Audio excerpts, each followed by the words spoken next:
계속 이어서 강의 진행하도록 하겠습니다. 이번 시간은 이제 청소년 자살의 대책입니다. 여러 가지 이제 우리가 자살에 대한 어떤 그런 의미서부터 유형, 문제, 여러 가지 요인까지 현황까지 이제 다 해서 이제 대책을 한번 알아보도록 하겠습니다. 자, 자기 정체성을 확립해야 된다. 자, 청소년 자살을 예방하기 위해서는 우선 청소년 개개인의 올바른 인생관이 올바른 인생관이 정립돼야 되고, 그 다음에 자기 정체성 확립이 이제 무엇보다도 이루어져야 되겠다라는 겁니다. 그러니까 올바른 자기의 어떤 인생관과 정체성이 정립된 이런 학생들은 어떤 어려움과 슬픔 속에서도 이것을 이겨내갈 수 있다는 거죠. 그리고 어떤 면에서는 이것뿐만이 아니라 자신의 어떤 삶과 내면을 좀 더 깊숙이 돌아보는 어떤 그런 숙고의 시간, 이거를 가지게 된다 그러면 생명의 존엄성 인식과 죽음에 대한 이런 바람직한 성찰의 과정이 필요하다라고 우리가 봅니다. 그래서 청소년들에게는 확고한 자기 어떤 정체성 확립과 자아 존중감, 그 다음에 자아 탄력성, 자기 효능감, 이런 것들에 대한 어떤 건강한 자아 개념 형성을 통해서 자살 예방을 위한 어떤 중요한 이런 어떤 요인이 되어야 된다라고 우리가 보게 됩니다. 그래서 자기 정체성이 확립되고 건강한 자아 개념이 정립이 한다 그러면 각종 어떤 그런 스트레스 상황을 만나더라도 어떻게 돼요? 적절히 대처할 수 있는 이러한 어떤 방안을 탐색할 수 있다는 겁니다. 그리고 주변에 적절히 도움을 요청하고 그 도움을 통해서 이겨낼 수 있는 이 능력을 가질 수 있다는 겁니다. 근데 우리가 그러잖아요. 아프면 어떻게 돼요? 아프면 아픈 걸 얘기를 해야 된다는 거예요. 그래야 많은 어떤 그런 어디가 아프면 어디가 좋다, 어디에 가면 어디가 좋다, 무슨 병원은 어디가 좋다, 이게 쫙 있잖아요. 근데 얘기를 안 하면 문제가 있다는 거죠. 그래서 청소년들도 힘들면 힘들다라고 얘기를 해야 된다는 거죠. 그래야 뭐가 도와줄 수 있는 이러한 상황들이 되겠다는 거죠. 근데 그렇게 안 하게 된다 그러면 이제 여기에 문제가 있다는 거죠. 그래서 청소년들에 대한 이 올바른 어떤 인생관과 이 자기 정체성 확립이 상당히 무엇보다도 중요하다라고 우리가 보고 있다는 거고요. 두 번째는 이제 가정의 지지 체제입니다. 여태까지 계속 여러 가지 우리가 의미서부터 유형까지 쭉 해서 요인, 원인, 이제 대책까지 오지만 이 청소년들의 어떤 지지는 청소년들은 가정에서는 부모에 대한 어떤 지지, 그 다음에 어떤 그런 가족에 대한 어떤 여러 가지 어떤 지지, 이런 갈등이 없어야 되고, 그 다음에 학교에서는 늘 얘기하죠. 학교에서는 교사, 지역사회에서는 지역과 관련된 어떤 그런 그 관계, 이런 것들이 잘 이루어질 때 여기는 청소년들이 어떻게 돼요? 자살을 생각해 볼 수는 있겠지만 자살에 직접적인 이르기는 좀 어렵지 않겠나는 생각을 하게 된다는 거죠. 그래서 가정의 지지체제는 청소년들이 일상생활에서 받기 쉬운 어떤 심적인 스트레스, 이것을 해소시킬 수 있도록 부모를 비롯한 가족 구성원들이 어떻게 돼요? 청소년의 사회적 지지체제가 되어야 한다는 겁니다. 그래서 평소에 어떻게 돼요? 청소년이 어떠한 이야기라도 털어놓고 의논할 수 있는 이런 적극적이고 친밀한 가족 분위기와 그 다음에 수용적이고 긍정적이고 일관적인 이런 양육 태도를 형성하는 것이 우리 부모의 과제다라고 우리가 할 수 있다는 겁니다. 그래서 청소년들이 혼자라는 느낌을 받지 않고 가장 가까운 곳에서 언제나 나의 고민을 들어줄 수 있는, 나의 편이 존재할 수 있는 이러한 것을 인식할 수 있도록 노력하는 것이 매우 중요하다라고 우리가 볼 수 있다는 것이다. 그래서 부모와 자녀의 어떤 의사소통 시간과 이런 어떤 갈등을 어떻게 돼요? 반비례하고 부모와 대화를 많이 하는 이 청소년일수록 어떻게 돼요? 문제 행동이라든지 특히 이 자살 위험성은 낮아질 수밖에 없다는 것입니다. 그래서 청소년 스스로 스트레스를 경험하는 경우 어떻게 돼요? 부모와 주변의 지원은 반드시 필요하다는 겁니다.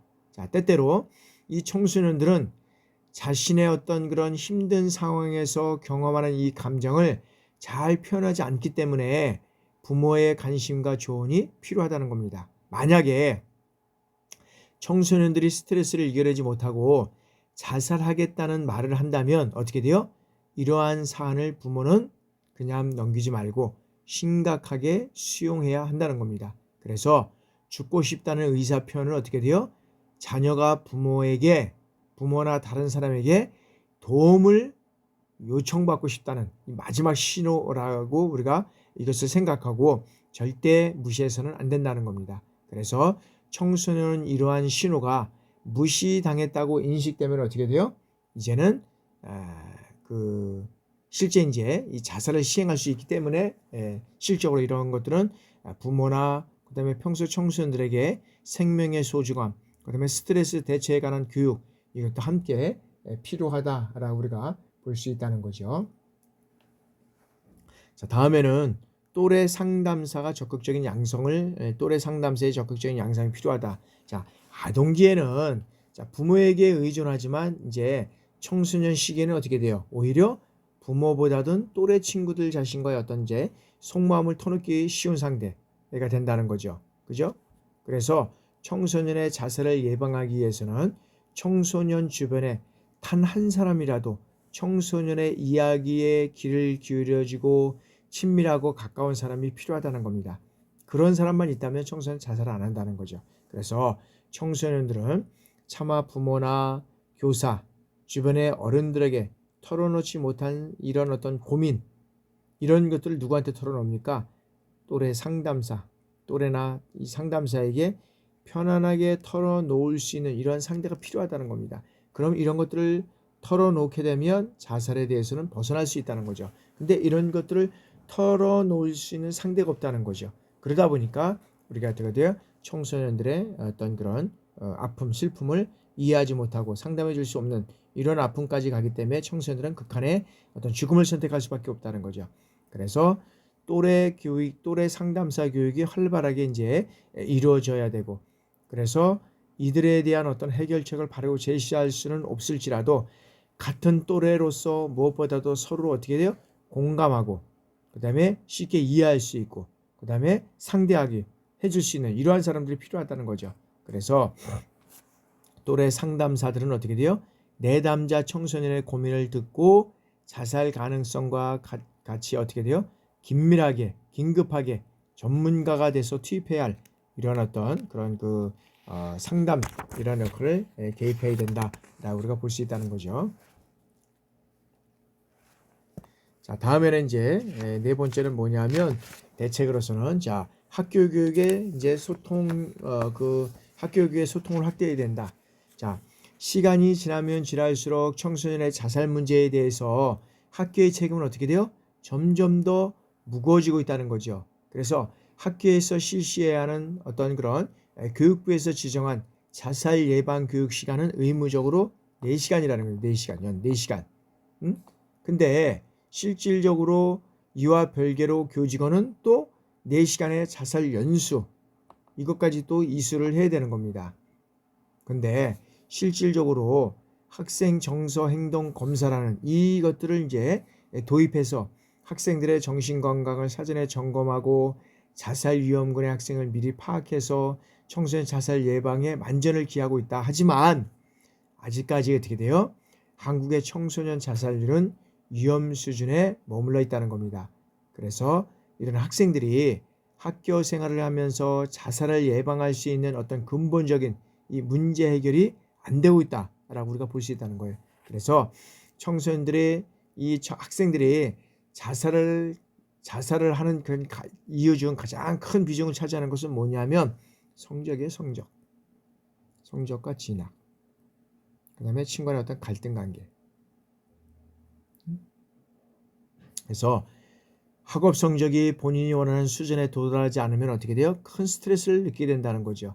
그리고 한국의 어떤 교육 특성상 입시, 진학 이거와 또 관련은 피할 수 없다는 거죠. 그래서 여기에서 학교에서는 형식적인 자살 교육을 벗어나서 가정과 연계된 이러한 자살 예방, 그다음에 지도와 학생에게 진정한 어떤 생명의 존엄성을 학생들에게 알리는 교육이 필요하다는 겁니다. 그래서 가정과 학생과 학교의 이런 원만한 소통을 통해서 학생들이 형편의 및 처지를 이해하고 공감하고 이렇게 할 때 효과적인 자살 예방이 이루어진다는 거니까 어떤 면에서는 제일 중요한 거는 가정과 학생과 학교와 그다음에 이 소통이 이루어져야 된다는 거죠.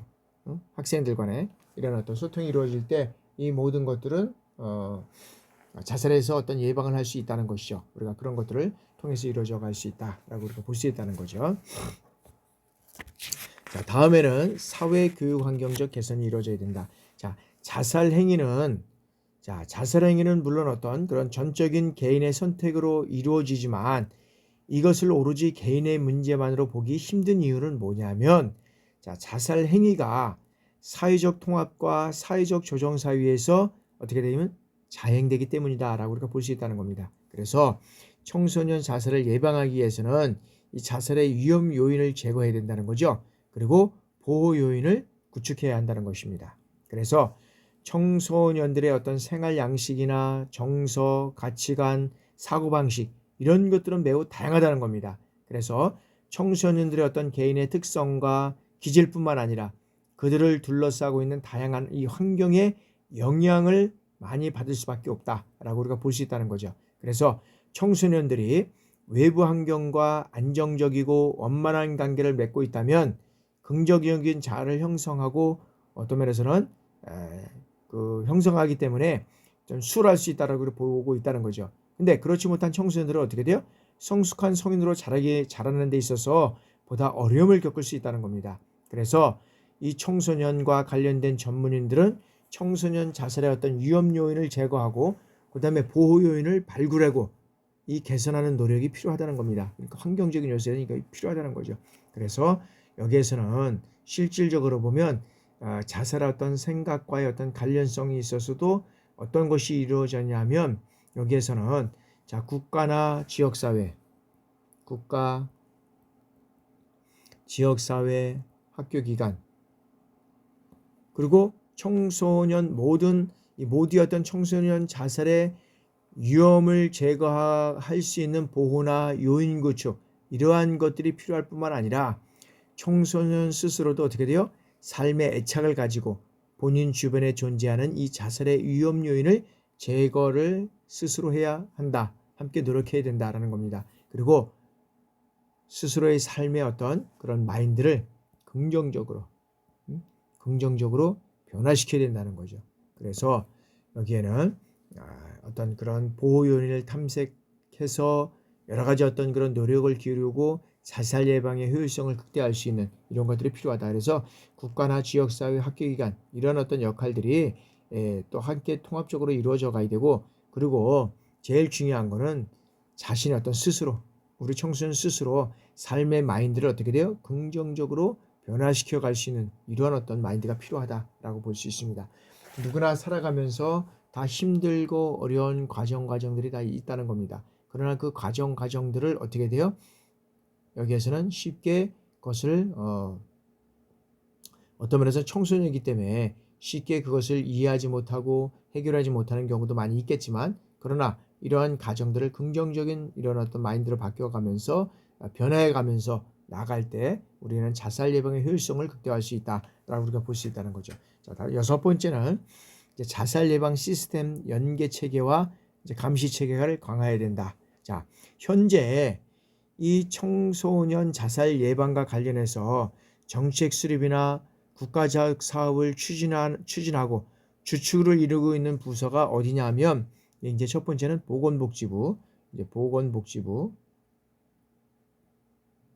그다음에 교육부, 청소년이니까 교육부, 그다음에 여성가족부, 보건복지부, 교육부, 여성가족부. 이제 세 가지 이 세 개의 부서가 이제 관련 부처로 되어 있습니다. 그래서 보건복지부는 자살과 관련 문제 주무부서로서 어떻게 돼요? 주로 여기에는 어떤 정책 수립, 이 정책을 수립하고 뭐래요? 그다음에 자살 예방센터 이런 것들을 이제 추진해 나가는 게 이제 여기에서는 보건복지부고요. 그리고 교육부는 어떻게 돼요? 교육부는 이제 학생들의 어떤 자살 예방 교육이죠. 교육적인 측면에서 교육을 통해서 여기는 초, 중, 고 이 학생들의 도덕과 혹은 윤리교육, 이 교과에서 자살 관련 내용을 포함시켜서 학교에서 장기적인 이 자살 예방 교육을 시행해야 하는 것이 이제 교육부고요. 여성가족부는 어떻게 돼요? 여성가족부는 이 위기 청소년을 위한 어떤 면에서는 지역사회 청소년 통합 지원 체계, 이 체계 안에서 청소년의 자살 예방 사업을 이제 추진하는 것이 우리가 무엇보다 중요하다라고 우리가 보고 있다는 거다. 근데 현재는 이렇게 자살 예방과 관련된 각종 이 사업을 추진하는 과정에서 각 부처 관련 기관들이 어떻게 돼요? 독자적으로 이루어가고 있다는 겁니다. 그래서 별도의 프로그램을 개발하고 시행하고 있는, 그래서 각자가 각자 도생을 하고 있다는 겁니다. 그래서 이러한 양상은 어떻게 돼요? 예산 부족이라는 문제점과 더불어서 체계적인 이런 어떤 프로그램을 개발하고 그다음에 효과적인 교육 시행을 하고 그리고 그 교육을 통해서 효과적인 측면에서 한계를 가질 수밖에 없다는 겁니다. 그런 구조가 있다는 겁니다. 그래서 체계적이고 실효성 있는 이러한 청소년 자살 예방 교육을 시행을 위해서는 어떻게 돼요? 관련 부처, 그다음에 학교 서로 협력해서 연계하는 이러한 어떤 연계 시스템 이런 것들이 이루어져 가야 된다라는 거라고 생각을 하게 됩니다. 그래서 자, 자살 예방 교육 실시를 위해서 국가에서는 자살 시도 예방을 위해서 감시 체계를 최적화하고 강화시키는 것 이런 것들이 이제 중요하다는 거죠. 그래서 감시 체계로부터 얻어지는 정보는 어떻게 돼요? 국가 전략의 근간이 되고 정부와 이해 관계자들에게 어떻게 돼요? 재원 배분의 아이디어를 제공할 수 있게 된다는 겁니다. 그래서 이제 이 감시 체계는 종합적인 국가 예방, 자살 예방 전략 수립에 매우 중요한 이러한 역할을 하게 된다는 겁니다. 그래서 청소년 자살을 예방하기 위해서는 자살 및 자살 시도의 어떤 정확한 정보를 수집하고 분석하고 하는 것이 상당히 중요하다라고 보고 있다는 거죠. 그래서 이 자살 예방 대책을 시행하고 수정해 나가는 과정에서 감시 체계의 어떤 개선이라든지 이런 것들이 지속적으로 이루어져 가야 된다라고 우리가 보고 있다는 거죠. 그러니까 그런 것들이 지속적으로 이루어져 가지 않으면 어려운 점이 있다라고 우리가 보고 있다는 거죠. 자, 다음에는 청소년 자살의 이제 대책에서 우리가 7번째 자살 예방의 위기 상담이다. 위기 상담. 그래서 이런 청소년 자살 예방을 위해서 위기 상담은 위험에 처한 개인의 어떤 이전의 정상적인 기능을 회복할 수 있도록 도와주는 활동이죠. 그래서 여기에는 단기적이고 장기적인 이런 것들이 있는데 실적으로 하나하나 우리가 살펴보도록 하겠습니다. 첫 번째는 청소년 자살 위기 상황 예측 및 평가다. 그래서 자살은 아주 짧은 시간에 최악의 결과를 초래할 수 있는 이 긴급한 상황이잖아요. 그렇기 때문에 이 자살의 위기에 있는 청소년을 대할 때는 어떻게 돼요? 매우 신속하고 신중하게 대처해야 된다라고 우리가 볼 수 있다는 거죠. 그래서 이 자살을 돌이켜보면 자살은 돌이킬 수 없는 치명적인 결과를 가져오기 때문에 자살 행동을 예측하거나 잠재적 자살 가능성이 높은 사람은 평가에서 어떻게 돼요? 자살 행동을 예방하는 것이 매우 중요하다라고 우리가 보고 있다는 겁니다. 그래서 여기에서는 여러 가지가 있겠지만 첫째는 뭐냐면 자살 위기 상황에 있는 청소년의 내담자의 개인적이고 다양한 심리적 문제 이러한 문제를 발생하고 유지하는 이런 요인들을 파악해서 평가해야 된다는 겁니다. 그리고 두 번째는 자살의 가능성을 암시하는 일종의 경고 신호가 있다는 거죠. 그래서 이 경고 신호를 민감하게 평가해야 된다는 겁니다. 그래서 이 자살 징후를 보이는 청소년들의 특성은 어떤 것이냐면 노골적으로 이 자살의 언어적 단서를 표현한다는 겁니다. 그리고 가끔은 어떤 미묘한 언어적 단서를 표현하기도 한다는 겁니다. 그래서 자살 행동을 암시하는 이 경고 신호 이런 것들을 통해서 이제 어떤 그런 것들을 통해서 우리에게 이제 자살하겠다는 것들을 이제 암묵적으로 이제 나타나고 있다는 거죠. 그래서 과거에도 자살 시도 경험이 있는 이 내담자들의 이제 어떤 그런 사항들을 보면 더욱 각별한 주의를 기울여야 한다라고 우리가 보고 있다는 거죠. 그래서 청소년 자살 시도자 중 10%는 3개월 내에 다시 자살을 하게 된다는 겁니다. 그래서 자살을 경험했던가 자살을 얘기하고 있는 친구들은 잘 우리가 잘 파악하고 또 우리가 할 수밖에 없다라고 보고 있다는 거죠. 세 번째는 상담자는 자살의 어떤 경고신을 나타낸 이 청소년들에게 치명성 정도를 평가해야 된다는 겁니다. 그래서 이 치명성을 판단해서 거기에 따라서 여기에 이제 이 학생들이 어떻게 이제 자살을 예방할 수 있는지에 대해서 이제 우리가 또 대책을 이루어 나가야 되는 것이 또 중요하다는 거죠. 그리고 자살의 징후가 있는 청소년에게는 스스로를 해치지 않겠다는 약속을 얻을 수 있는 이 방법을 모색하는 것이 중요하다라고 우리가 볼 수 있다는 겁니다. 쉽지는 않겠지만 그렇게 해야 된다는 거죠. 자, 다음에는 이제 위기 상담의 관계 형성입니다.